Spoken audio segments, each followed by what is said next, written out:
Hi everybody, I am Melissa with Pixie Dust Adventures. And I'm Easton from Easton's Edge. I'm Doug with Neverland. And we are sitting at Coronado Springs Resort in Walt Disney World, but we are going to continue our conversation. This is another episode of Flip or Flop from the Disney Wish. And this time we are going to focus on food and lounges and drinks, because we realized that could be an episode of its own. During our Apollo conversation, during the first episode, we realized that like food truly is an entire conversation within itself. So you can check back in the other, I'm sure there's a link somewhere for the previous episode talking about Apollo. So we're going to skip Apollo this time because we already talked about it. But I think talking about food, I mean, because really you go on a cruise to eat.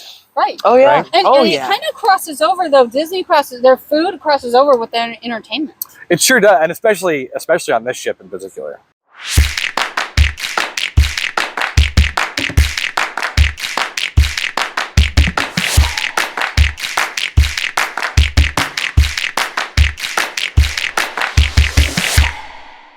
Food, rotational dining. I think rotational dining is the best place to start, because it is. Let's talk about. First of all, rotational dining is exclusive to Disney Cruise Line. Right. So tell us what rotational dining is. Rotational dining. You dine in a different restaurant every night. One of three. You rotate and dine. There you go. Thanks for playing.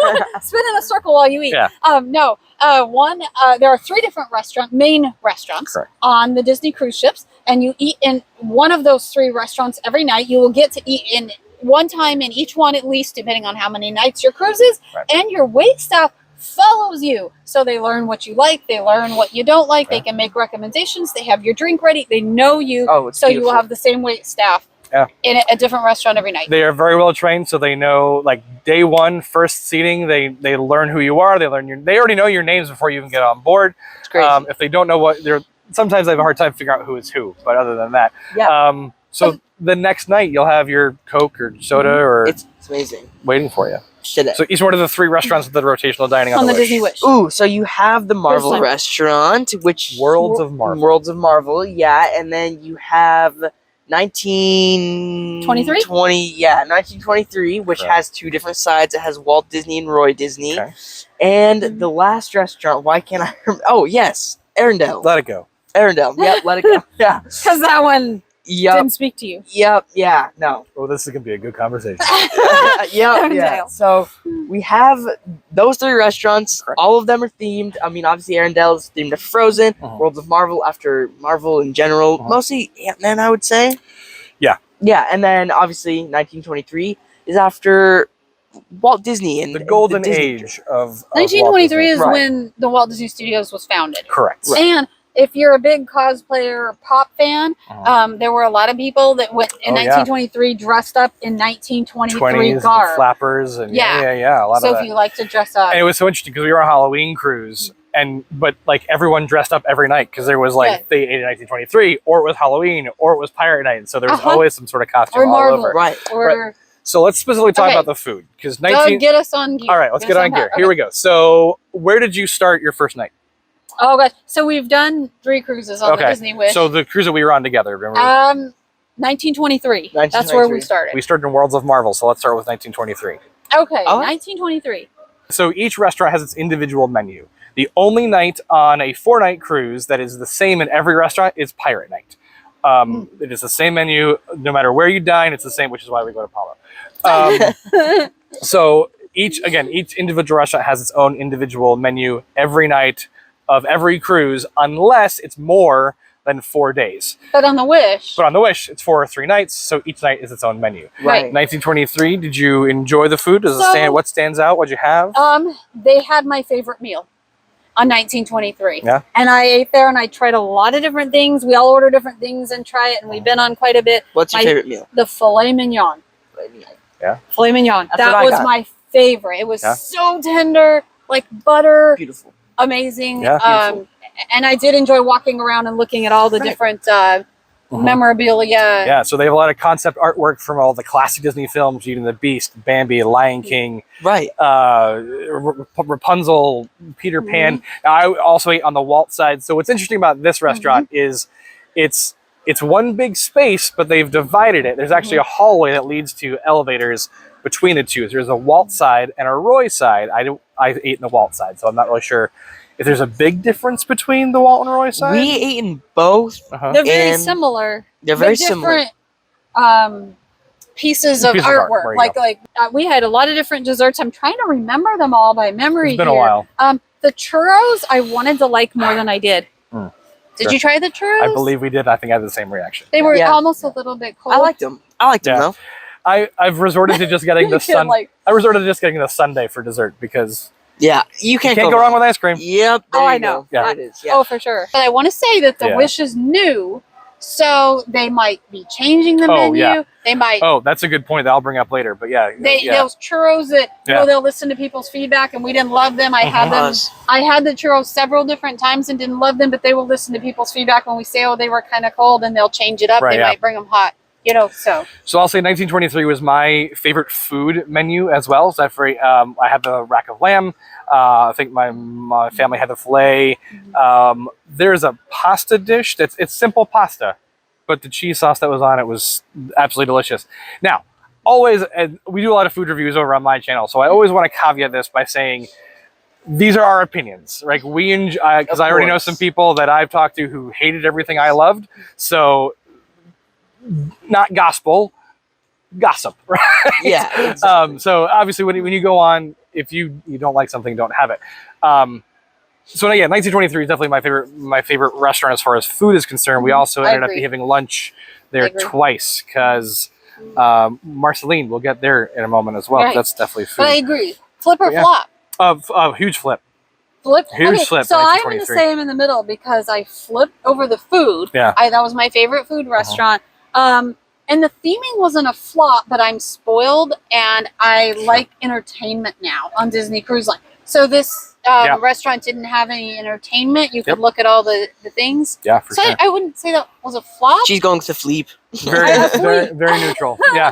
What did you think? Flip or flop for you? For me, I'm gonna have to say flop. Really? 1923. I did like the food, but really the steak is the highlight. Filet mignon. I had it melted. It was delicious. Okay, probably my favorite entree of the entire cruise ship. Wow. For me, I don't understand. I mean, I don't understand the hype about the. I guess I'm not as sentimental about everything in the restaurant, all the decoration. I'm like, it's cool to see the Flynn Rider's bag, and but from the movie, but it's not as like. Wow, perspective, that's really like, I remember this, and it's not it's not like that for me. So I'm gonna go with flop just because the other theming is just beautiful, amazing. And again, that brings back to the point of personal opinion. There may be a kid out there who is 16 years old who is enamored with animation and how the process works, and the old classics. It just didn't speak to you, which doesn't mean it won't speak to you. Just didn't speak to him. We're just sharing, and I do want to say really quickly on all the menus.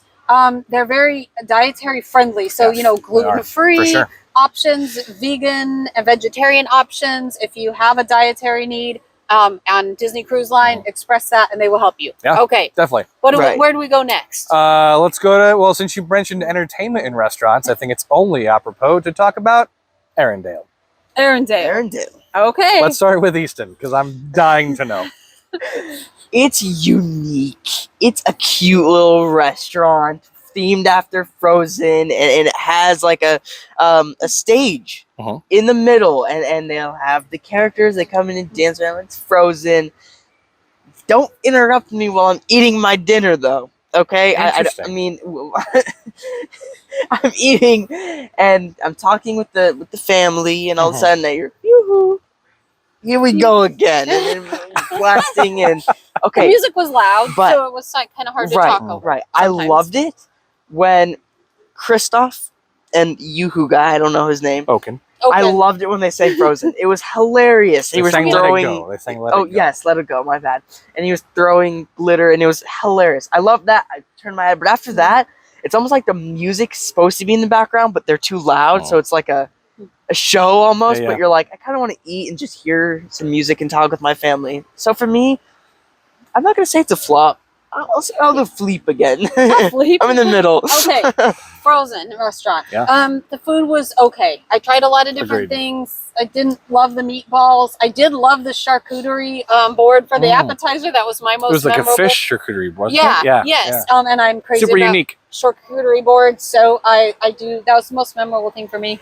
The show I liked. It was good. It was a little bit loud. Yeah. I wish there was a little bit more character interaction because the thing about this restaurant is it's huge. I have dined there now 3 times on 3 different sailings. We've been seated at 3 different tables, and every time I don't even have any B-roll, really good B-roll to show you guys, because after 3 times of eating there, we couldn't really see the stage. We were always so distant. Yeah. I mean, we could see it, but there were always heads and people in front of us and waiters walking back and forth. So we enjoyed it from a distance. Yeah.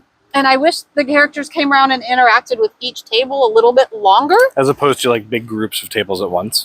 Well, but even when they came around to the tables, it seemed so short to me. And I don't know, maybe you had a different experience, but they were like, "Hi, how's it going? Thank you for coming. Goodbye." And so the interaction was very short. And I did notice on this last cruise there was a change. On the first 2 cruises, they had Olaf on a cart. Yeah. I actually like the Olaf on a cart that they used to push through the restaurant better. And on this last cruise, they've changed him to a giant Olaf in a costume. Yeah, the talking Olaf. Yeah. Yeah. And I don't know which one they're going to keep or go with, but I liked the one on the cart. Overall, I'm being really finicky here because I love Disney. I love being entertained. It's maybe a little more towards a flop for me, only because I don't think every single table got the same entertainment value. Sure. No, I agree with that completely. So I'm going to divert for a quick second. You say so a quick comparative moment. I was thinking the same thing. Arendelle versus like a Tiana's Place or the Rapunzel's restaurant. What works for those but doesn't work for Arendelle?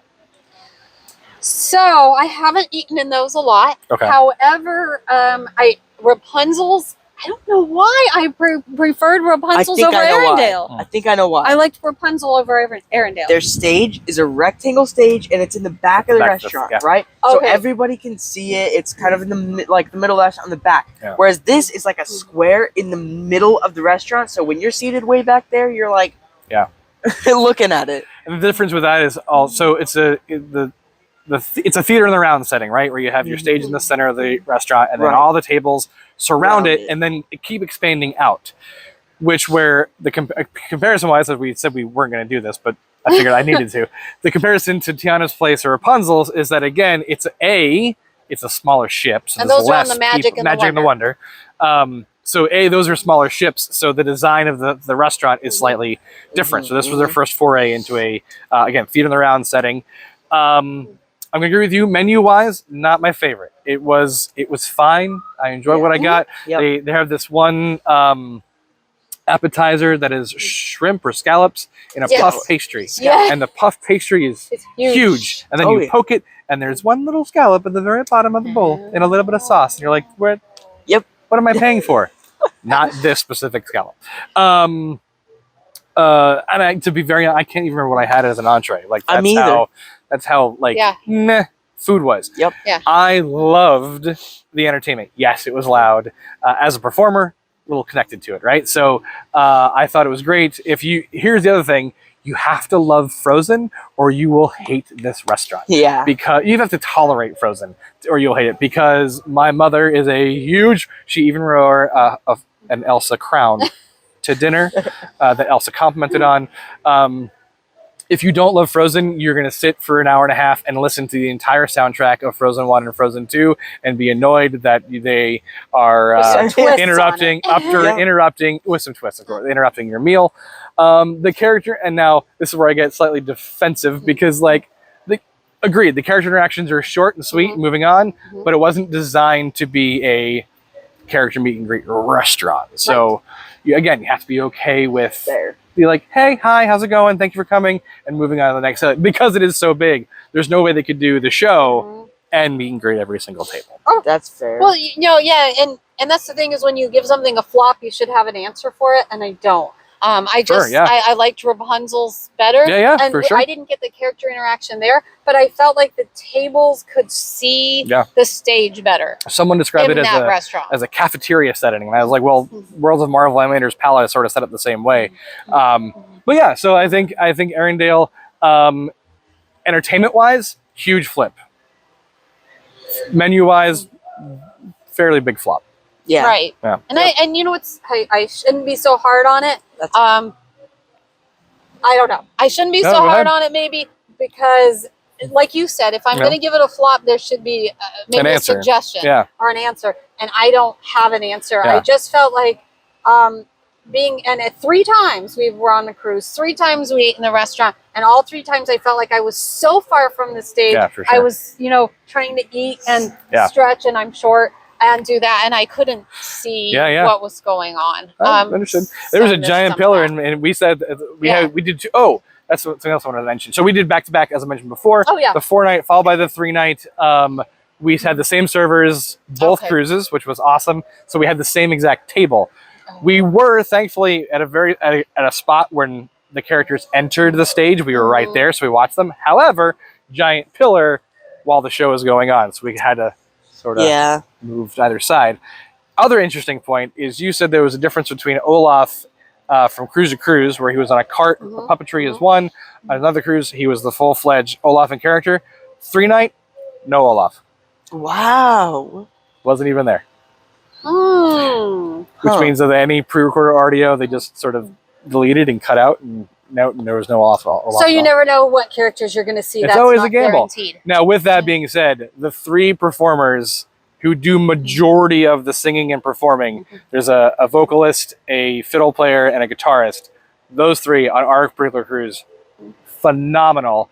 Those 3 performers, absolutely fantastic. But the show, phenomenally better than anything else you will find on any other cruise line. Correct. Disney has raised its own bar so high that I've become critical. But I want to add, in that restaurant, Arendelle, it is the only place on the ship where you can see Rapunzel on the back of the ship. She has 60-foot long hair. That's the only place on the ship from the inside that you can see Rapunzel. Yeah, that's a good point. And I think it's the only ship you can see. Fun little tip there. Yeah, that's a good tip. The only place on the ship you can see Rapunzel from inside the ship.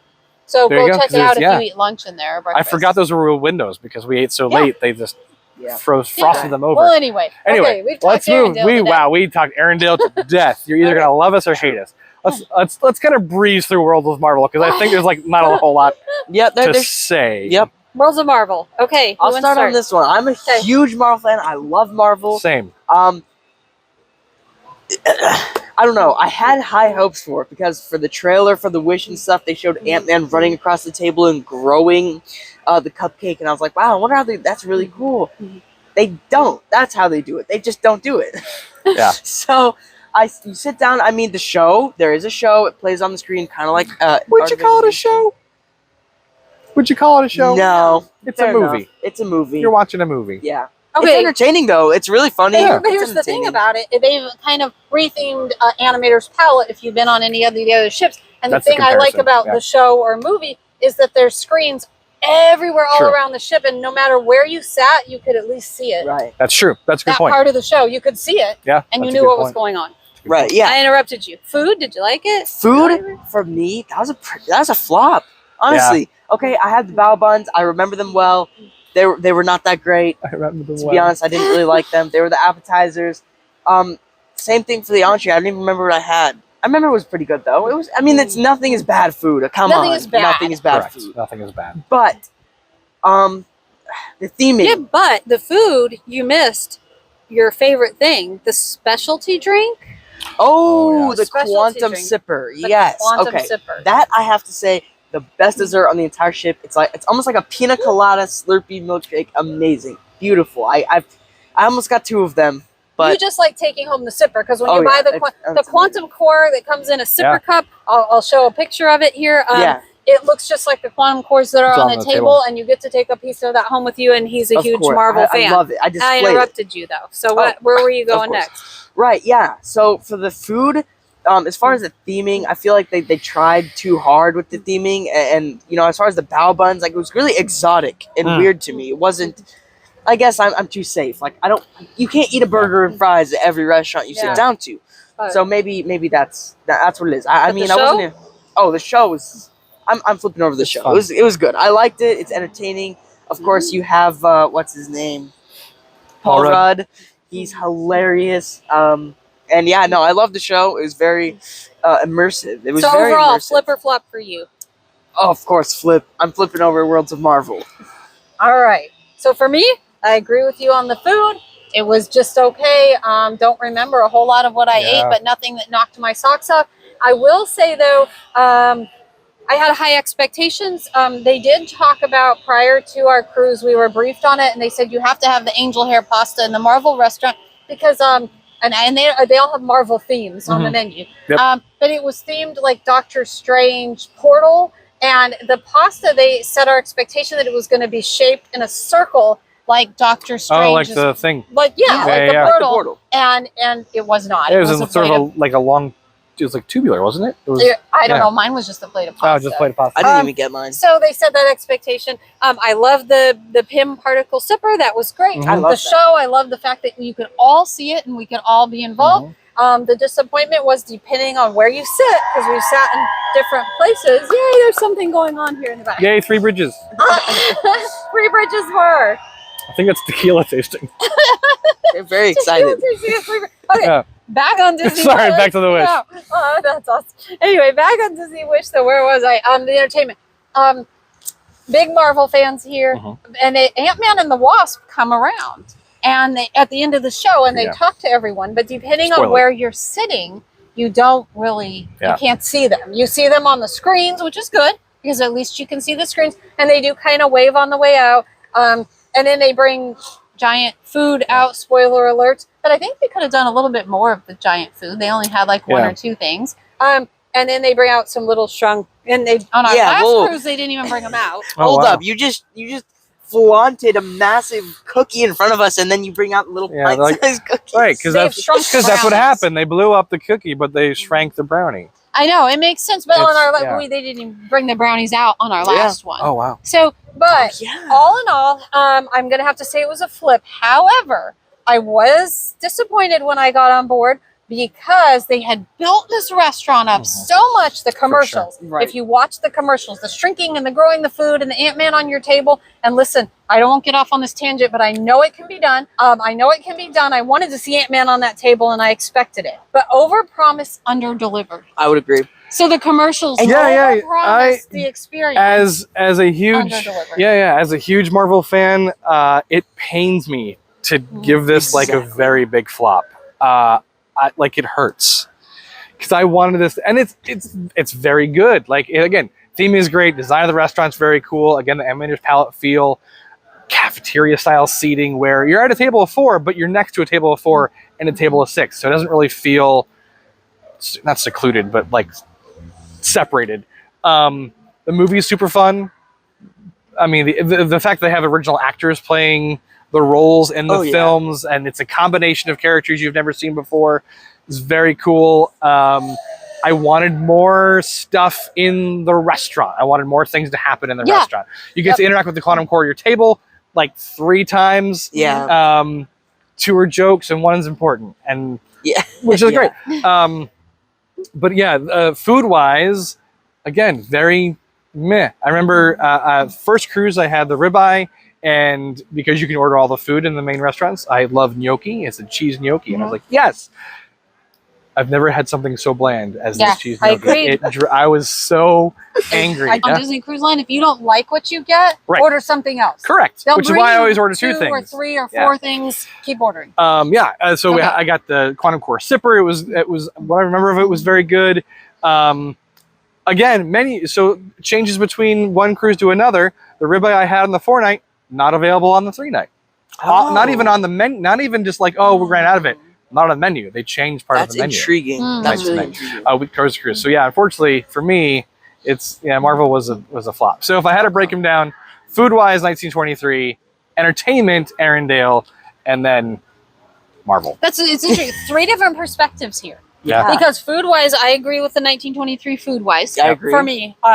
And entertainment-wise, I would still pick Marvel because I felt more involved. Yeah. At least I did have the Quantum Core on my table, even though there was entertainment I liked on Marvel. Right. Better. I love the Marvel entertainment. Arendelle kind of came in third. So let's go. We're going to veer away from rotational dining because we've talked for a long time about rotational dining. We had a lot more thoughts than I thought we did. Okay, done. Let's narrow into Marceline Market. Because it's your breakfast and lunch, one of your breakfast and lunch options. It is your buffet, not traditional buffet any longer, which they definitely made some changes there. For the good, for the bad, I'm going to start with the place of Cabanas. Correct. Again, comparison-wise, if you know Cabanas on the other 4 ships, start with Melissa. What do you initial gut reaction? Marceline Market. Hey, initial gut reaction. Those of you who know me at all, I'm a big germaphobe. So I walked into Marceline Market and no one is serving themselves. We are being served by the crew. So I was like, yay! No one's touching the spoons and licking their fingers and touching the spoons. So that made my germaphobe in me very happy. The food was very good. They have a charcuterie board, people. I love those. That was amazing. You can eat as much as you want. The little tiny flop, I need to go quicker through these. Because, and I think it might have been part of because they were serving you. If you went in there in the mornings before you went into port, the lines were long. The lines there was like plate shortages here, food shortages there, but maybe they'll work through that. So what I'll say, to that is, I agree completely that the lines were long and shortages. However, I found that the Marceline Market was open for breakfast from 6:30, 7 o'clock to 10:30. It felt like the entire ship was going to breakfast at 10 o'clock. Yeah. Like that, and so it's a weird like, hey, get up earlier and there's nobody there, but I don't want breakfast until 10 o'clock. So it's a weird back and forth of like, agreed that shortage was awkward, but also because of guest flow was a component if you came early or late. But then people want to get off the ship, so they don't stay late. But if you come early or if you stay late, it wasn't as bad. Easton? I'm gonna go pretty fast through this. I don't just because I don't have much to add, but for me, Marceline was kind of a bit of a flop for me, just because it was crowded. It was really crowded. Yeah. At times, there were definitely times where it would empty out. Everyone would get off. You could go eat. But man, waiting in those lines to eat, especially when you're hungry and trying to find a seat, was just painful. That was the worst part, trying to find a seat. I think. Yes. And if you're with a big group. Yes. Yeah, for sure. There were still 3 of us. And it was like, oh, man. I will say, suspense. I will say, food was very good. It was standard buffet. It was standard Cabanas food to me. Yeah. The design of the restaurant was very great. Again, not flipping over it, wouldn't call it a complete fail. Just things that need to be, again, we were on in August and September. The ship opened in July. Things are still being ironed out. So I think, much like the heroes I talked about in the other video, great idea. Working on an execution. Yes. Right.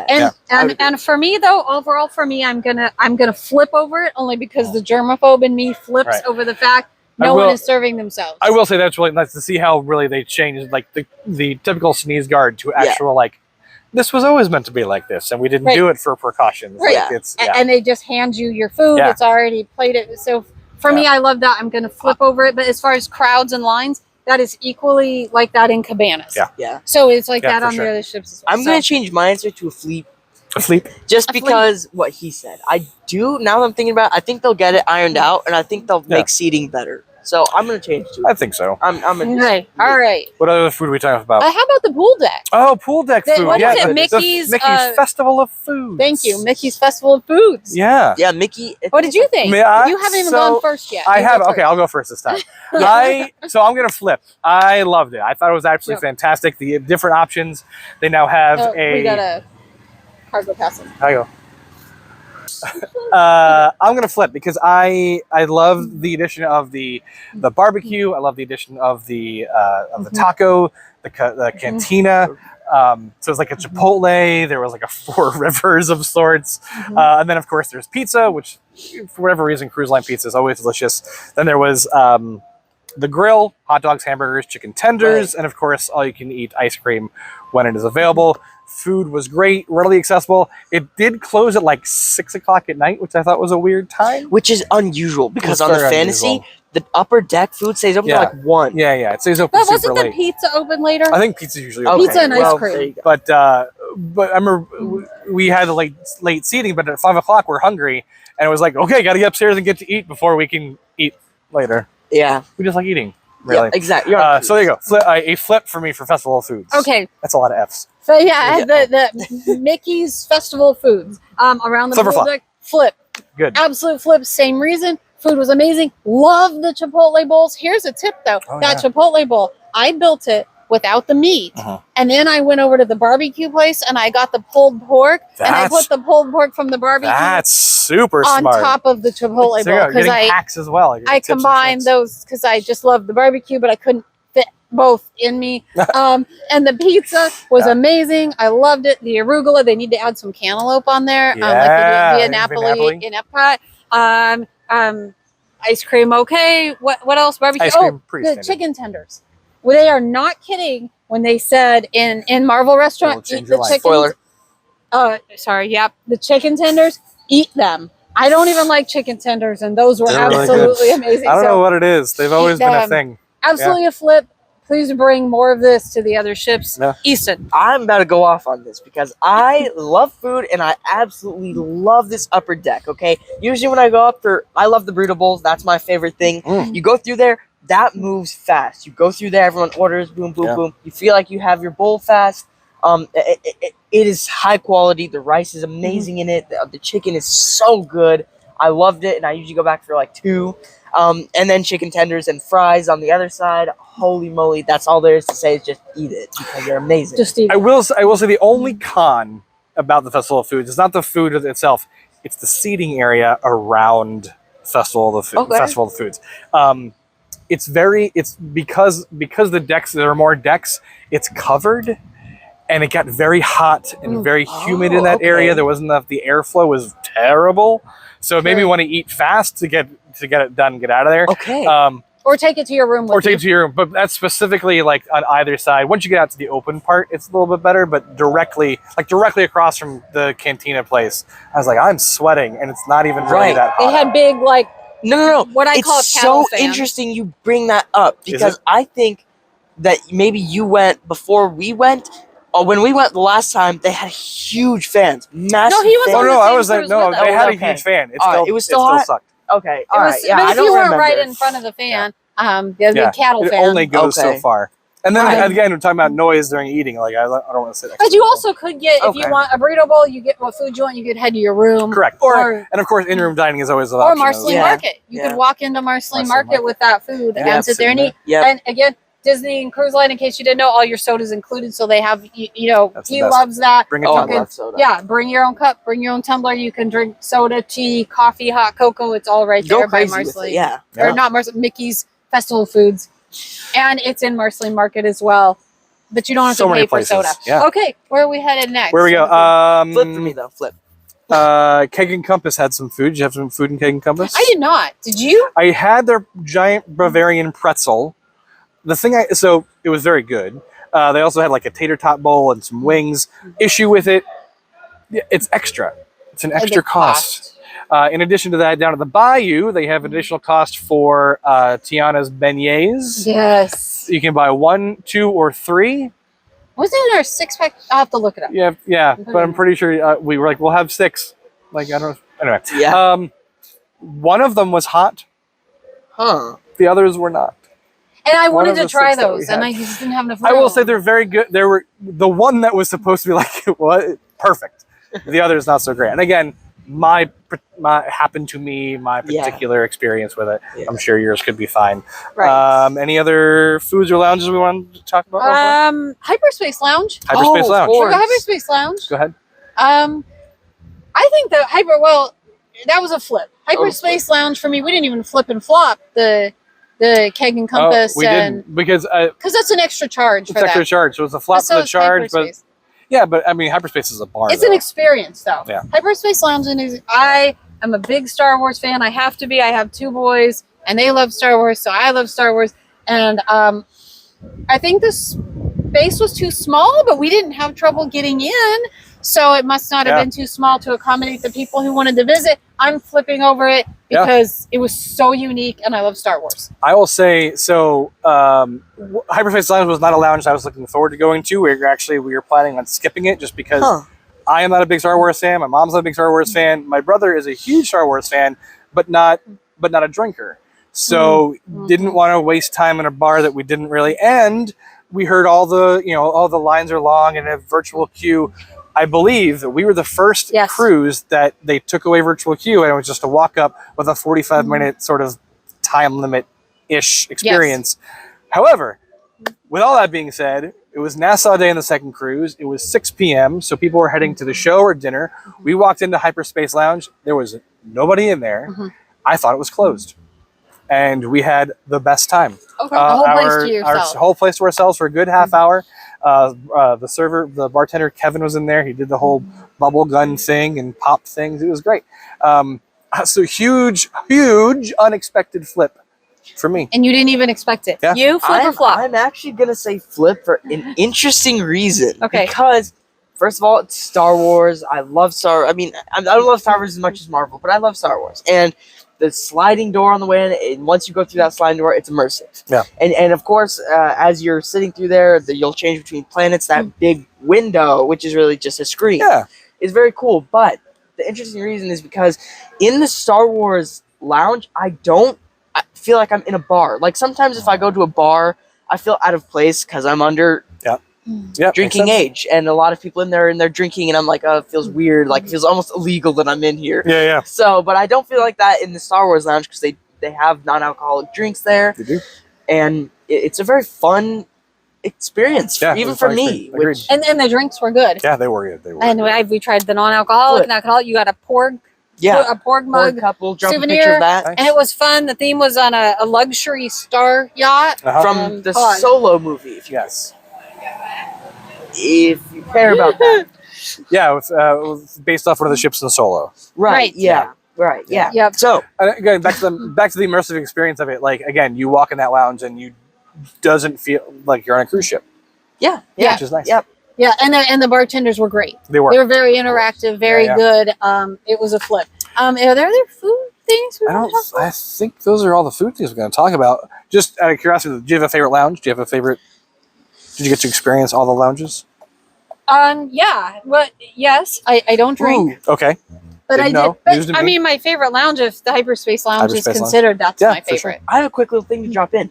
We watched a couple get married in the Bayou Lounge. We did. That's cool. There was a wedding on our cruise that you were on. I did miss that. In the Bayou I was Lounge. invited. There was. Did you know you can get married on a Disney cruise? It was really I did cool. know that. Anyway, yeah. Okay. But for me, favorite lounge, Hyperspace Lounge as well. I love the drinks there. Love the experience. I really love Keg and Compass. I think that a lot of the theming in there is a great theme. It's really your sports bar. It's the diversions or whatever they're calling it now on 687, I think is another one. The theming in there is very cool. It's all nautical, and they have little Easter eggs and things. My favorite thing in there is the plaque that says, "You're not the first to pass this way, nor shall you be the last." And as a huge Maelstrom fan, that's pretty cool. From Maelstrom and Epcot. Yes, if you're not... I assume if you're watching a Disney video, you have a little bit of Disney knowledge. You know. My bad. But Did you see all the characters in Keg and Compass? We're holding... stuff. Yeah. Mickey treats I and love their tentacles. On this, I'm looking up the ceiling. In the ceiling is a map of the globe. Is that? Yeah. Does that sound right? Okay. Yeah. World map. World map. Thank you. A world map. We're good. And they had a Disney character representative from like every area. So down in Australia, they had a picture of Crush, and I was like, oh. Oh, okay. I always say that when you walk in places, Disney Cruise Line, resorts, anywhere, don't forget to look up. Look around. Look up. Look up. Always look up. Sure. They seriously theme even the ceilings everywhere you go. Look up. Speaking of theming, I think this is a good place to cliffhanger and have you guys come back for a overall theming layout conversation. All right. Well, again, I'm Melissa with Pixie Dust Adventures. Easton from Easton's Edge. Doug and Neverland. And if you want complimentary concierge planning for your next vacation or cruise, look me up. My name is Melissa. You will find me at pixiedustadventures.com. Don't forget to like, subscribe. Drop a comment down below. And thank you so much for spending your time watching. Bye.